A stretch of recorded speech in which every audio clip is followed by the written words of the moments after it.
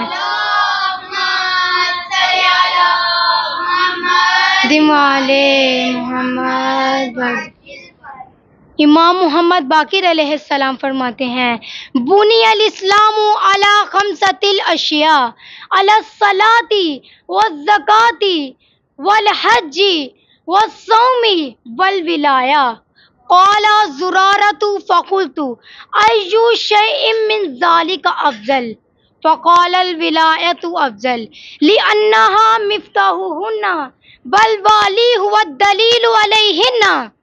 امام محمد باقر علیہ السلام فرماتے ہیں بنی الاسلام علی خمسۃ الاشیاء کہ دین اسلام کی بنیاد 5 چیزوں سے ہے۔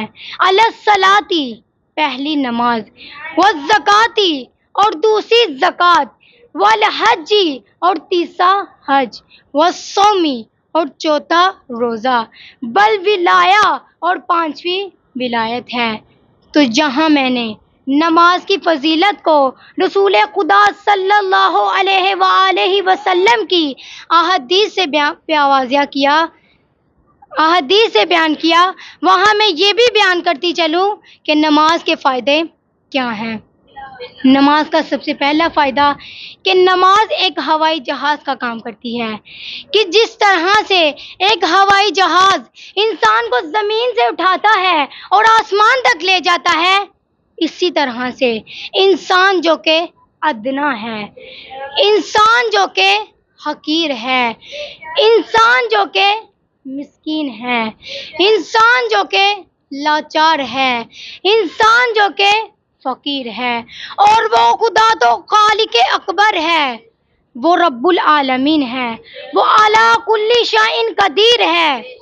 اب نماز میں یہ پاور ہے، اب نماز میں یہ طاقت ہے، اب نماز میں یہ صلاحیت ہے کہ وہ اس مسکین کو اٹھاتی ہے اور اس قادر مطلق سے ملا دیتی ہے، جو اس فقیر کو اٹھاتی ہے اور اس عزیز سے ملا دیتی ہے، جو اس عبد کو اٹھاتی ہے اور اس معبود سے ملا دیتی ہے۔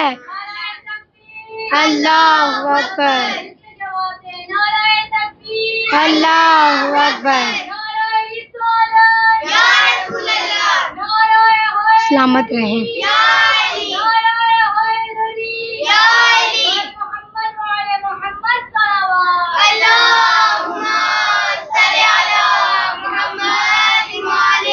محمد واجل مولا علی علیہ السلام مناجات میں فرماتے ہیں کہ نماز وہ ہے کہ جو عبد کو معبود سے ملا دیتی ہے، جو مملوک کو مالک سے ملا دیتی ہے، جو مخلوق کو خالق سے ملا دیتی ہے، جو مربوب کو رب سے ملا دیتی ہے، جو مرحوم کو رحمان سے ملا دیتی ہے، جو مذنب کو غفار سے ملا دیتی ہے، جو خطا کار کو ستار سے ملا دیتی ہے، جو مغلوب کو غالب سے ملا دیتی ہے، جو محب کو محبوب سے ملا دیتی ہے، جو خطا کار کو ستار سے ملا دیتی ہے، جو عاشق کو معشوق سے ملا دیتی ہے، جو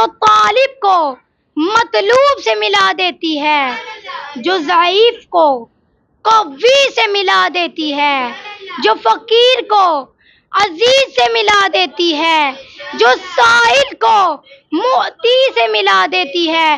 اور نماز وہ ہے کہ جو ان خاک نشینوں کو مصلی سے اٹھاتی ہے اور اس رب ذوالجلال و اکرام سے ملا دیتی ہے۔ علی علی علی علی علی علی علی علی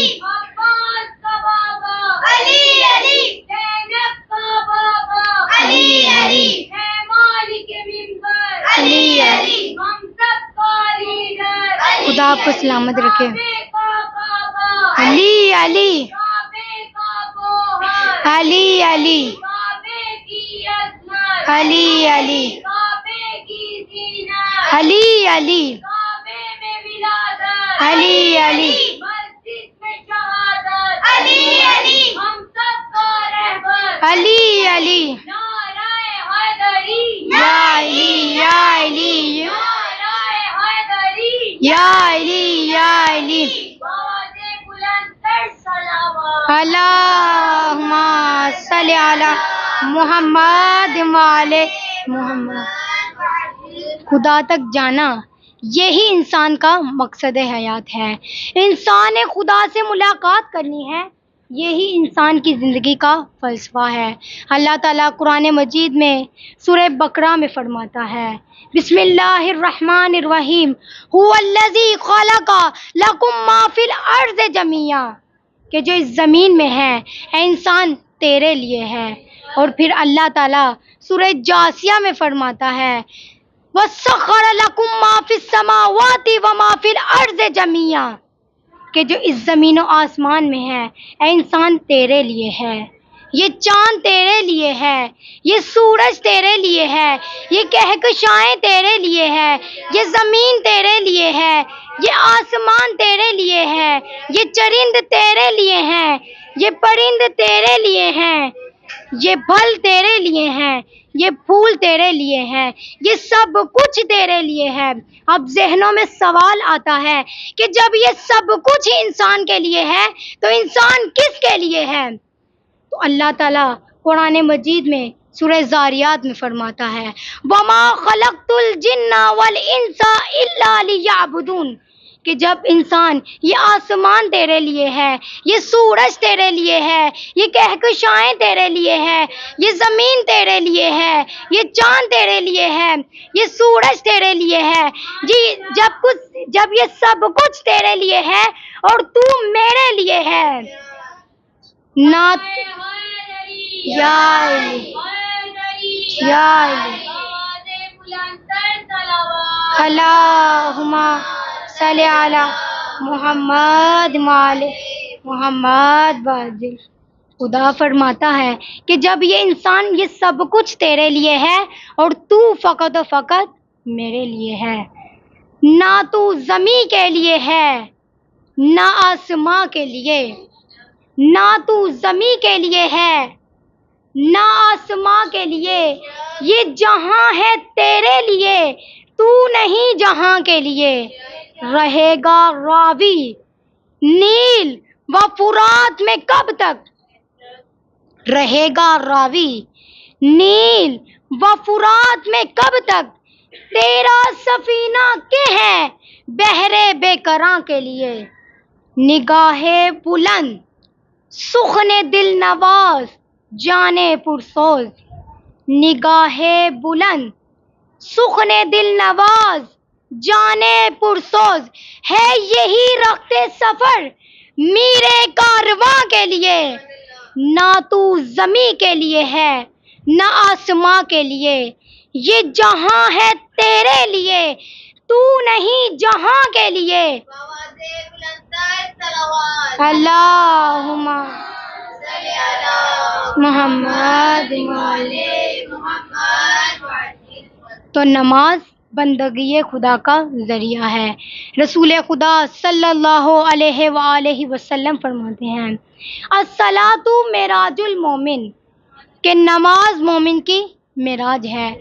یعنی نماز وہ ہے کہ جو انسان کو ذلت سے عزت تک لے جاتی ہے، جو انسان کو ناقص سے کامل تک لے جاتی ہے، جو انسان کو خاک سے خدا تک لے جاتی ہے. صلوات.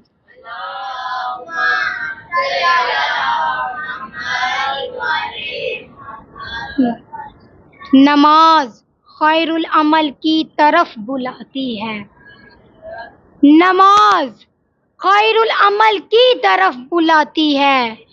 نماز عشق خدا کا ہنر سکھاتی ہے. نماز عبد کو معبود سے ملاتی ہے.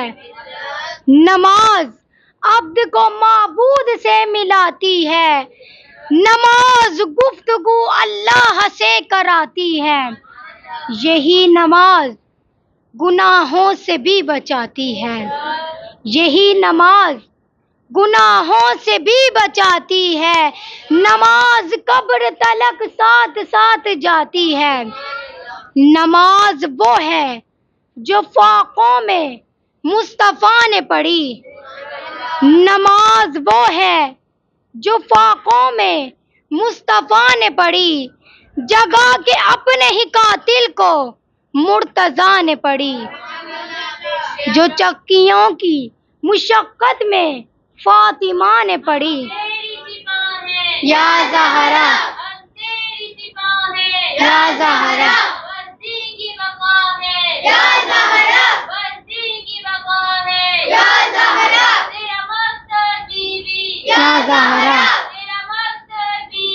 یا زہرا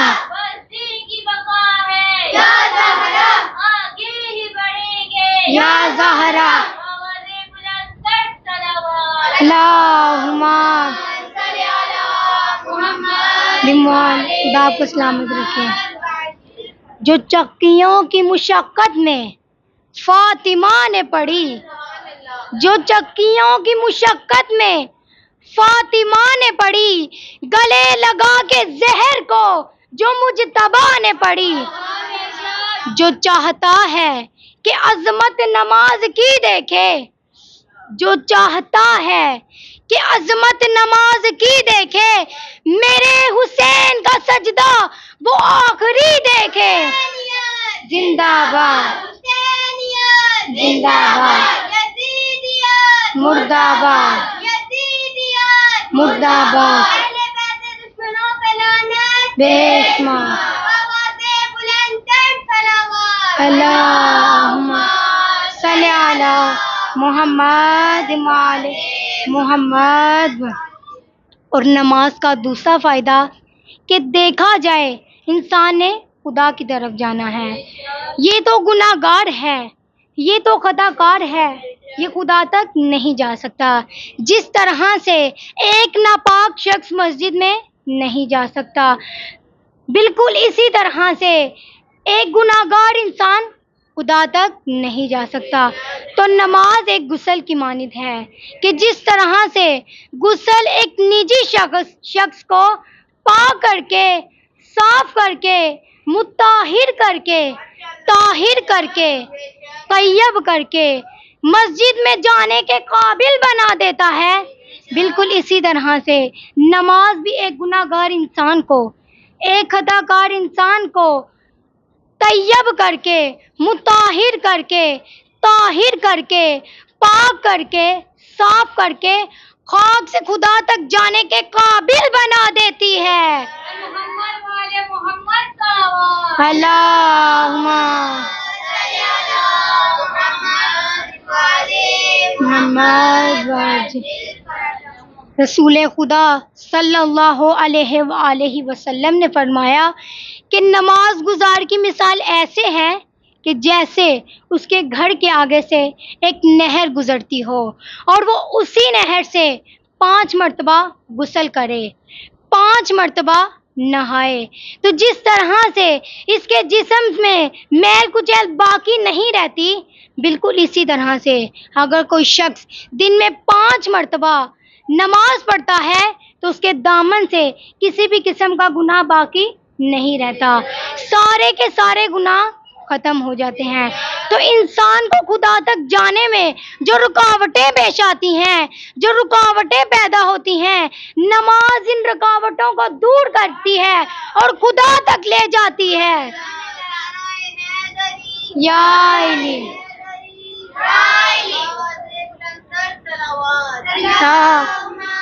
صلی علی اے محمد۔ اور نماز کا تیسرا فائدہ کہ نماز انسان کو خود شناسی کرواتی ہے۔ رسول خدا صلی اللہ علیہ وآلہ وسلم نے فرمایا صلی علی محمد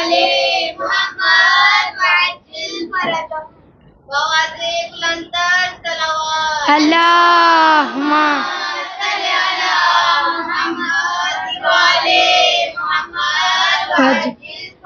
رسول خدا صلی اللہ علیہ وآلہ وسلم نے فرمایا من عرفا نفسہ فقد عرفا ربا، کہ جس نے اپنی شناخت کر لی اس نے اپنے رب کی شناخت کر لی۔ تو اب سوال پیدا ہوتا ہے کہ نماز انسان کو کیسے خود شناسی کرواتی ہے؟ تو جب کوئی نماز پڑھتا ہے تو نماز اسے تقاضا کرتی ہے کہ وہ اپنے ہاتھوں کو بلند کر کے کہے اللہ اکبر۔ تو یہ ہاتھوں کا بلند کرنا، یہ ہاتھوں کا اوپر کرنا، یہ ہاتھوں کا اونچا کرنا، یہ رفع یدین کرنا، یہ کوئی رسم نہیں ہے، یہ کوئی بھی عادت نہیں ہے، یہ کوئی بھی روٹین نہیں ہے، بلکہ نماز کا پیغام نمازی کے لیے ہے۔ یہ ایک میسیج ہے کہ وہ اپنے ہاتھوں کو بلند کر کے کہے اللہ اکبر۔ دراصل میں یہ انسان یہ کہتا ہے کہ اے معبود، میں نے اپنے ہاتھ ہر شے سے اٹھا لیے ہیں، میں کسی بھی چیز کا مالک نہیں ہوں، کوئی بھی چیز میری نہیں ہے، اگر کوئی مالک ہے تو وہ تو ہے، اگر کوئی خالق ہے تو وہ تو ہے، اگر کوئی اکبر ہے تو وہ تو ہے، میں کچھ بھی نہیں ہوں۔ تو یہ وہی وقت ہے کہ جس کی تعلیم امیر المومنین مطلوب کل طالب غالب علی کل غالب نے دی۔ مولا علی اللہم صلی علی محمد وعلی دعائے کمیل میں فرماتے ہیں انا عبدک الضعیف الذلیل الحقیر المسکین، کہ اے معبود میں تیرا عبد ہوں، میں ضعیف ہوں، میں ذلیل ہوں، میں حقیر ہوں، میں مسکین ہوں۔ ان جملوں کا مطلب کیا ہے؟ یہ کس چیز کی شناخت کرواتے ہیں؟ انا عبدکا، اے معبود میں تیرا عبد ہوں اور تو معبود ہے، الضعیف ہوں میں ضعیف ہوں اور تو قوی ہے، الذلیل میں ذلیل ہوں اور تو عزیز ہے، الحقیر میں حقیر ہوں اور تو علی کل شیء قدیر ہے، المسکین میں مسکین ہوں اور تو غنی عن العالمین ہے۔ اب میں نعرہ لگاؤں گی، میرے نعرے کے جواب میں 4 مرتبہ کہنا ہے حیدر حیدر حیدر، میرا مولا ساقی کوثر، حیدر حیدر حیدر حیدر، میرا مولا ساقی کوثر، حیدر حیدر حیدر حیدر، میرا مولا فاتح خیبر، حیدر حیدر حیدر حیدر، میرا مولا فاتح خیبر، حیدر حیدر حیدر حیدر، میرا مولا وارث منبر، حیدر حیدر حیدر حیدر، میرا مولا دماد پیمبر، حیدر حیدر حیدر حیدر، بولا بولا پتھر پتھر، حیدر حیدر، خدا آپ کو سلامت رکھے۔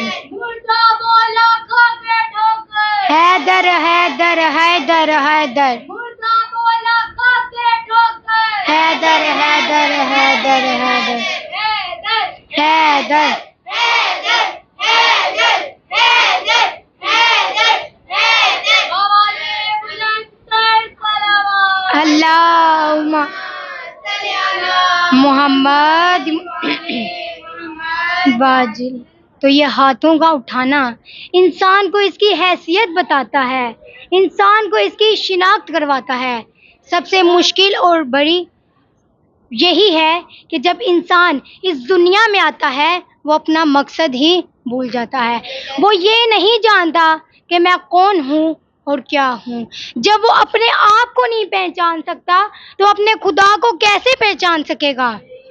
اسی لیے تو رسول خدا صلی اللہ علیہ وآلہ وسلم نے فرمایا کہ من عرف نفسہ فقد عرف ربہ، کہ جس نے اپنے آپ کی شناخت کر لی اس نے اپنے خدا کی شناخت کر لی۔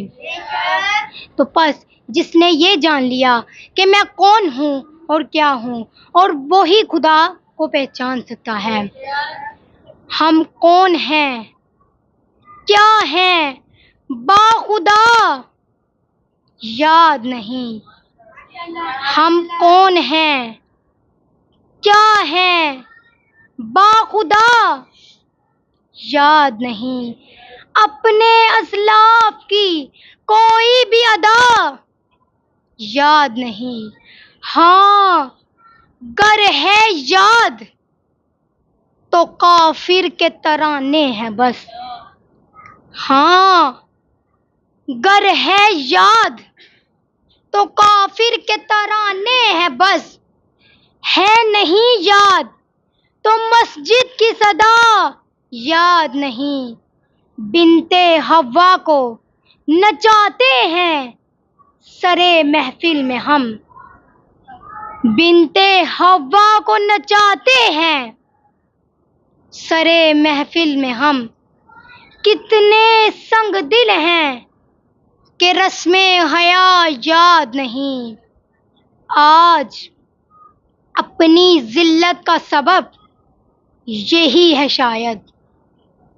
آج اپنی ذلت کا سبب یہی ہے شاید. سب کچھ ہے یاد مگر صرف خدا یاد نہیں. یا علی یا علی اللہم صلی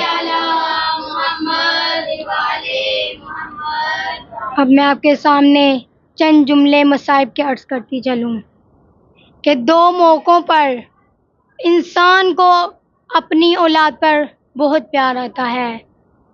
پہلا موقع وہ کہ جب چھوٹا بچہ اپنی توتلی زبان ہلا کر یا اشاروں سے باتیں کرنے لگے تو باپ کو بہت پیارا لگتا ہے.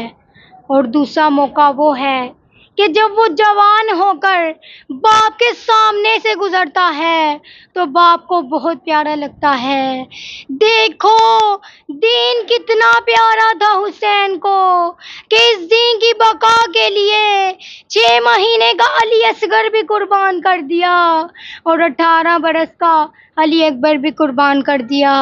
کربلا کے بن میں ایک وقت ایسا آیا کہ جب حسین ابن علی کے سارے انصار مارے گئے، حضرت عباس کے بازو کٹ چکے، حضرت علی اکبر کے برچی لگ چکی، اونو محمد کے گلے کٹ چکے، تو ایسے موقع پر فریاد بلند کی، حل من ناصر ینصرنا، کوئی ہے جو میری مدد کو آئے، حل من مغیث یغیثنا، ہے کوئی میرے استغاثے کو سننے والا، ہے کوئی جو میری مدد کو آنے والا.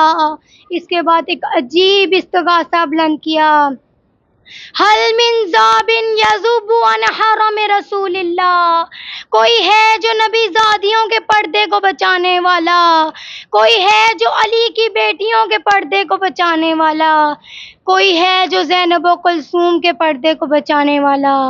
بس استغاثے کا بلند ہونا تھا کہ ایک مرتبہ حسین ابن علی کے خیمے سے رونے کی آوازیں آئی. امام نے کہا کہ خیمے سے رونے کی آواز کیوں آ رہی ہے؟ جناب رباب نے فرمایا کہ مولا جب سے آپ نے استغاثہ بلند کیا ہے علی اصغر نے اپنے آپ کو جھولے سے گرا دیا ہے. امام نے کہا رباب بچہ مجھے دے دو، شاید میں اس کی پیاس بجھا سکوں. عالم غربت میں جناب رباب نے بچے کو تیار کیا. اس سے پہلے جتنے بھی سپاہی امام کے لشکر میں سے گئے تھے ان سب کو حضرت عباس نے تیار کیا تھا، لیکن یہ کربلا کا واحد سپاہی ہے کہ جسے ماں نے اپنی گود میں تیار کیا. آپ جانتی ہیں کہ جب ماں بچے کو تیار کرتی ہے سب سے پہلے منہ دھلاتی ہے، پھر کنگھی کرتی ہے، پھر باپ کو دیتی ہے. عالم غربت میں پانی تو نہیں تھا، جناب رباب نے خشک بالوں پہ کنگھی کی اور کان میں ایک جملہ کہا بیٹا علی اصغر میرے دودھ کی لاج رکھ لینا. بیٹا آج ہر ماں نے قربانی دی ہے لیکن میری قربانی فقط تو ہی ہے. بیٹا جب تک علی اکبر رہے انہوں نے برچی اپنے سینے پر تو لے لی لیکن بابا کو لگنے نہیں دی. عجب نہیں کہ علی اصغر نے کہا ہو کہ ماں آپ اس بات کی پرواہ نہ کرنا، اگر کربلا کے بن میں بابا کی طرف تیر آئے وہ میں اپنے حلق پر تو لے لوں گا لیکن بابا کو لگنے نہیں دوں گا۔ یہ کہہ کر بچہ باپ کی گود میں آیا۔ اب امام حسین علی اصغر کو لے کر چلے۔ سورج کی تپش تھی۔ امام نے اپنی ابا کا دامن علی اصغر کے چہرے پہ دیا۔ میں ہاتھوں کو جوڑ کر عرض کروں کہ فرزند زہرا، علی اصغر کے چہرے پہ سورج کی کرنیں لگیں، آپ برداشت نہیں کریں گے، لیکن اس وقت مولا کب کیسے برداشت کریں گے کہ جب تیر علی اصغر کے حلق پر لگے گا۔ اب امام آگے چلے، ہاتھوں میں علی اصغر ہے۔ فوجی اشقیاء نے دیکھا امام آ رہے ہیں۔ فوجی اشقیاء نے سمجھا کہ امام قرآن لے آئے ہیں۔ ہاں عزادارو، قرآن ہی ہے لیکن قرآن ناطق کا ایک پارہ ہے۔ امام فوجی اشقیاء کے سامنے کھڑے ہو کر ایک خطبہ دیا۔ کہا، اے فوجی اشقیاء، اگر تمہاری کسی سے جنگ ہے تو وہ میں ہوں، اگر تمہارا کسی سے اختلاف ہے تو وہ میں ہوں۔ اس بچے سے تمہاری کوئی جنگ نہیں ہے، اس بچے سے تمہارا کوئی اختلاف نہیں ہے۔ اس بچے کی ماں کا دودھ خشک ہو گیا ہے، اگر ہو سکے تو 2 گھونٹ پانی دے دو۔ ارباب عزا، ذرا سوچئے تو صحیح، حسین نے کتنا پانی مانگا ہوگا۔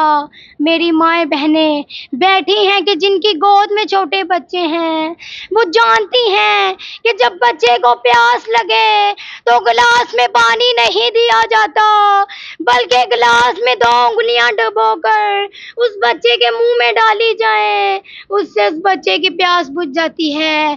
لیکن جس کی ماں کے حق مہر میں کائنات کا پانی تھا، وہ کربلا کے بن میں اتنا غریب ہو گیا ہے کہ اپنے بچے کے لیے 2 گھونٹ پانی مانگ رہا ہے۔ بس یہ منظر دیکھ کر فوجی اشقیاء نے رونا شروع کر دیا۔ عمر سعد ہرملا کے پاس آیا اور آ کر کہنے لگا، اقطع کلام الحسین، حسین کے کلام کو قطع کرو۔ اس لائن نے کہا کہ حسین کے کلام کو قطع کروں یا اس بچے کے گلے کو؟ بس ارباب عزا، ہرملا نے ایک تیر کھینچا۔ اب جو تیر علی اصغر کے حلق کے لیے نشانے کے لیے کھینچا گیا وہ 3 شعبہ تیر تھا کہ جو جنگلی جانوروں کی شکار کے لیے استعمال کیا جاتا ہے۔ ہرملا نے تیر نشانے سے کھینچا، پھر تیر نشانے سے گر گیا۔ اس لائن نے دوبارہ تیر نشانے سے کھینچا، دوبارہ تیر نشانے سے گر گیا۔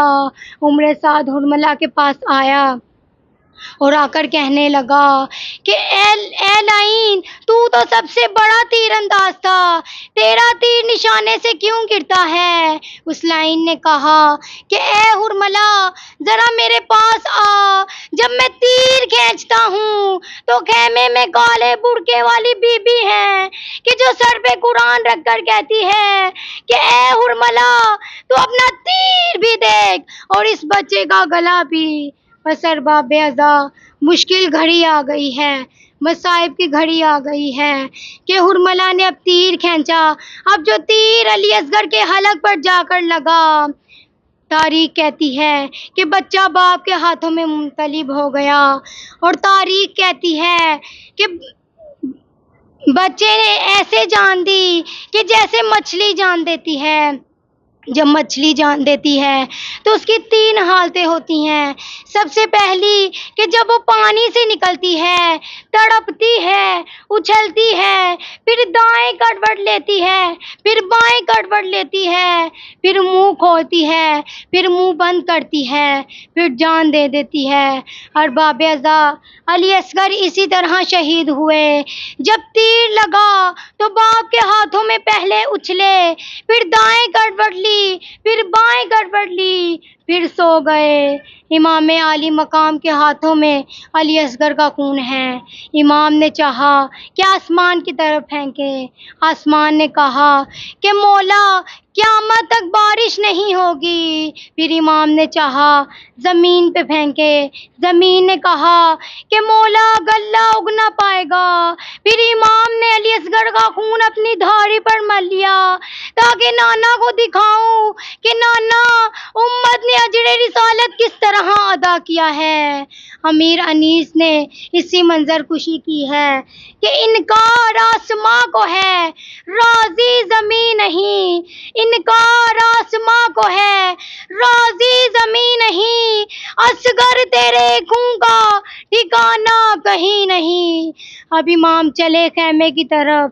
کچھ خاص منظر ہے کہ جناب رباب خیمے کے دروازے پہ کھڑی ہیں۔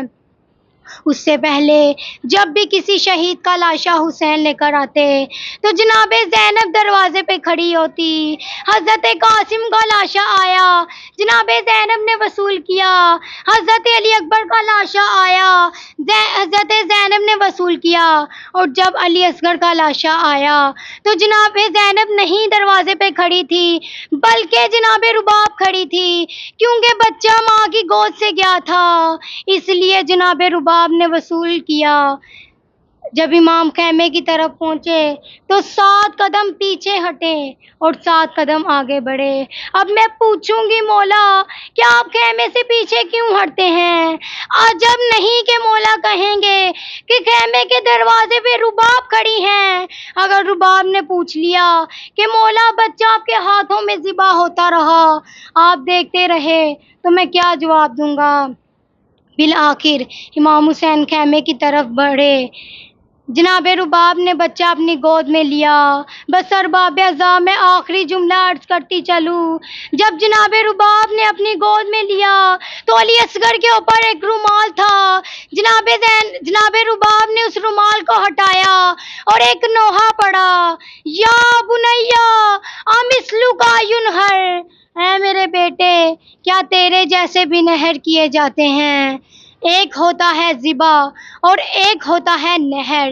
ذبح اسے کہتے ہیں کہ جسے ایک جگہ سے کاٹا جائے، اور نہر اسے کہتے ہیں کہ جسے 3 جگہ سے کاٹا جائے، جیسے اونٹ کو 3 جگہ سے کاٹا جاتا ہے، کیونکہ علی اصغر کے گلے پر 3 شعبہ تیر لگا تھا، اس لیے جناب رباب نے کہا یا بنیا امثلک ینہر، اے میرے بیٹے کیا تیرے جیسے بھی نہر کیے جاتے ہیں۔